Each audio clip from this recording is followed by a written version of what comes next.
Ok, seguimos entonces, amados hermanos, en esta oportunidad, ¿verdad? Vamos a continuar con el capítulo 14 en su segunda parte, dándole por supuesto gracias a Dios por la oportunidad y los medios que nos permite.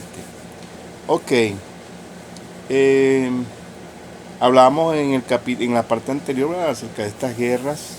Allí estos reyes se llevan pues a Sodoma y Gomorra, estos reyes con todo lo que tenían, sus utensilios, su provisión. Los reyes huyeron. Ok, y seguimos entonces en el verso 12. Verso 12. Dice, y tomaron también a Lot, sobrino de Abraham, con todas sus posesiones, pues él habitaba en Sodoma, y partieron. Es así que Lot, habitante de Sodoma, fue llevado cautivo. Esta guerra referida en los versículos anteriores fue registrada en la Biblia para contarnos las acciones de Abraham en relación con su sobrino. Verso 13. Y uno de los que escaparon vino y se lo hizo saber a Abraham, el hebreo, que habitaba en el encinar de Manré, el amorreo, hermano de Escol y hermano de Aner, y estos eran aliados de Abraham. Cuando los reyes del este abandonaron la zona de Sodoma y Gomorra, llevándose a sus prisioneros, se dirigieron hacia el norte, a lo largo de la orilla occidental del Mar Muerto, que no estaba demasiado lejos de Hebrón y de Manré, donde residía Abraham. Desde aquel lugar podían contemplarse un panorama amplio, incluyendo todo movimiento de gente en dirección al Mar Muerto. Así que cuando Abraham se enteró de lo sucedido, se puso inmediatamente en marcha para perseguir al enemigo que se dirigía al norte. Aquí se nos habla de los aliados de Abraham, que eran hombres que vivían con él preparados para hacer frente a un enemigo común. Verso 14. Al oír Abraham que su pariente había sido llevado cautivo, movilizó a sus hombres adiestrados nacidos en su casa, 318, y salió en su persecución hasta Dan.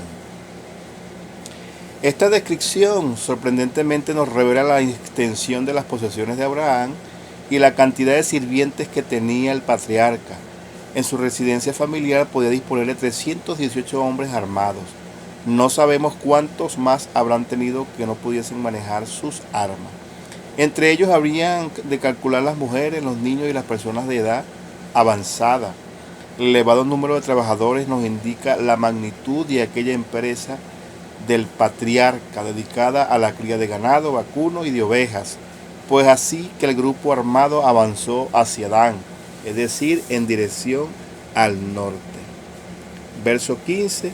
Y por la noche él con sus siervos organizó sus fuerzas contra ellos y los derrotó y los persiguió hasta Obá, que está al norte de Damasco. Abraham continuó su persecución hacia el norte en dirección a Damasco, un trayecto bastante largo. Aparentemente Abraham dividió a sus siervos en grupos. Un primer grupo que le perseguía atacó probablemente la retaguardia del enemigo. El otro grupo se desplegó alrededor de los enemigos, y cuando estos se volvieron para atacar al primer grupo de Abraham, el segundo grupo descendió sobre el adversario. El resultado fue una victoria para Abraham, quien pudo dispersar a sus enemigos, que huyeron a través del desierto, abandonando los prisioneros y el botín que habían capturado.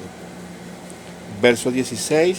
Y recobró todos sus bienes, también a su pariente Lot con sus posesiones, y también a las mujeres y a la gente. Según este relato, las mujeres y otras personas habían sido tomadas como esclavas. Como decíamos al principio, algunos no veían clara la inclusión de este capítulo, pero aquí vemos que encaja perfectamente como suceso importante en la vida de Abraham. Verso 17. A su regreso, después de derrotar a Kedorlaomer y a los reyes que estaban con él, salió a su encuentro el rey de Sodoma en el valle de Sabé, es decir, el valle del rey. El rey de Sodoma salió a recibir a Abraham. Pero alguien más iba también a venir a encontrarse con el patriarca, y fue bueno que así ocurriese, porque el rey de Sodoma iba a someter a Abraham a una grave tentación. Versos 18 y 19. Entonces Melquisedec, rey de Salem, sacó pan y vino. Él era sacerdote del Dios Altísimo. Y lo bendijo diciendo, bendito sea Abraham del Dios Altísimo, creador del cielo y de la tierra. Aquí es normal que surjan algunas preguntas. Por ejemplo, ¿de dónde vino este hombre llamado Melquisedec? Este personaje sale desde las páginas de la Biblia trayendo pan y vino, bendice a Abraham y después se retira. Y eso es todo. ¿De dónde vino? ¿A dónde fue? ¿Y de qué se ocupaba? Se nos presenta como rey de Salem y como sacerdote del Dios Altísimo. Pero entonces surge otra pregunta: ¿cómo conoció al Dios Altísimo? En alguna parte le habrán descubierto. El Elohim es el término hebreo para el Dios Altísimo, el creador de los cielos y la tierra. En otras palabras, el Dios viviente, el Dios de Génesis capítulo 1, el Dios de Noé, el Dios de Enoc. No se habla aquí de una divinidad local, sino del único y verdadero Dios. El profesor Leopold, en su comentario sobre el Génesis, dice que esta es estrictamente una concepción monoteística. Y el doctor Samuel, en su obra Orígenes de la Religión, revela que el monoteísmo surgió antes que el politeísmo. Dicho de otra manera, todos los seres humanos tienen un conocimiento del Dios vivo y verdadero. Esto nos recuerda las palabras del apóstol Pablo en sus cartas a los Romanos capítulo 1 y 21, pues aunque conocían a Dios, no le honraron como a Dios ni le dieron gracias, sino que se hicieron vanos en su razonamiento y su necio corazón fue entenebrecido. Es importante esa mención que se hizo, estos comentarios de estos profesores, ¿verdad?, que hablan del monoteísmo. Recuerden que el monoteísmo tiene que ver con un solo Dios, mientras que el politeísmo es diversidad de dioses. Nosotros estamos en la línea monoteísta, creemos en un solo Dios, el Dios creador, el Dios todopoderoso. El apóstol Pablo continuó diciendo que los hombres continuaron en su actitud hasta llegar al extremo que comenzaron a adorar a las criaturas más que al Creador. Eso está allí en el libro de Romanos. Sin embargo, vemos que en los tiempos de Abraham apareció un hombre que era sumo sacerdote para el mundo de aquella época y que tenía un conocimiento del Dios vivo y verdadero. Vino Abraham trayéndole pan y vino, precisamente los elementos de la cena del Señor. Y la pregunta: ¿qué pensaba Melquisedec? ¿Qué intención tenía y cuánto sabía? Melquisedec es mencionado 3 veces en las Sagradas Escrituras. Además de este pasaje del Génesis, se le cita en el Salmo 110:4, que es un salmo profético de Jesucristo, con la siguiente frase: tú eres sacerdote para siempre según el orden de Melquisedec. Finalmente se le menciona varias veces en el Nuevo Testamento, concretamente en la carta a los Hebreos, y después de haber leído dicha carta, sale como resultado de ello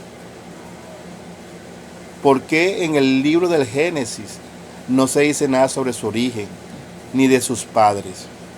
Y esto resulta extraño porque el libro del Génesis es el libro de las familias, donde se relata el principio de esa familia. Cada vez que se cita un hombre que sea importante en las líneas genealógicas, como lo es Melquisedec, se mencionan quienes eran sus padres, pero la genealogía de Melquisedec no aparece.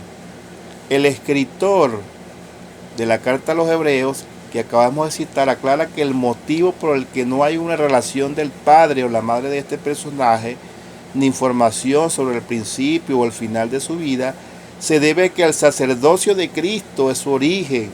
Era un sacerdocio como el de Melquisedec en cuanto al servicio, es decir, en lo que el Señor hizo con su propio sacrificio al entrar en el lugar santísimo. El sacerdocio de Cristo sigue el orden del sacerdote Aarón, pero en su promesa nuestro Señor no tuvo principio ni fin, por lo que su sacerdocio sigue el orden sacerdotal de Melquisedec. Como rey, Cristo es descendiente de Abraham y del rey David, como nos lo explica el Evangelio de Mateo, según el Evangelio de Juan, capítulo 1, 1 y 14.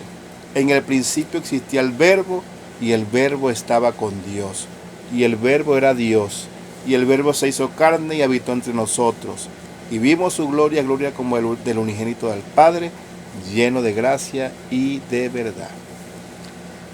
¡Wow!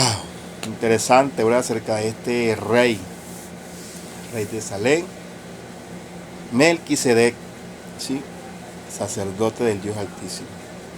En lo que se refiere a su creación, Jesucristo no tuvo un principio ni un fin para sus días, porque Él es el Dios eterno. Él vino de la gloria del cielo, la palabra se hizo carne y nosotros contemplamos su gloria. Por todo ello, en el sacerdote Melquisedec encontramos una maravillosa figura de Cristo. En este pasaje que estamos hoy estudiando, vemos que Melquisedec trajo a Abraham pan y vino. ¿Por qué hizo esto? Se explica el apóstol Pablo en su carta a los Corintios, capítulo 11, verso 26. Porque todas las veces que comáis este pan y bebáis esta copa, la muerte del Señor proclamáis hasta que Él venga. En este notable episodio, Melquisedec estaba anticipando la muerte de Cristo. En base a esto, bendijo a Abraham con aquellas palabras: bendito sea Abraham del Dios Altísimo, creador del cielo y de la tierra.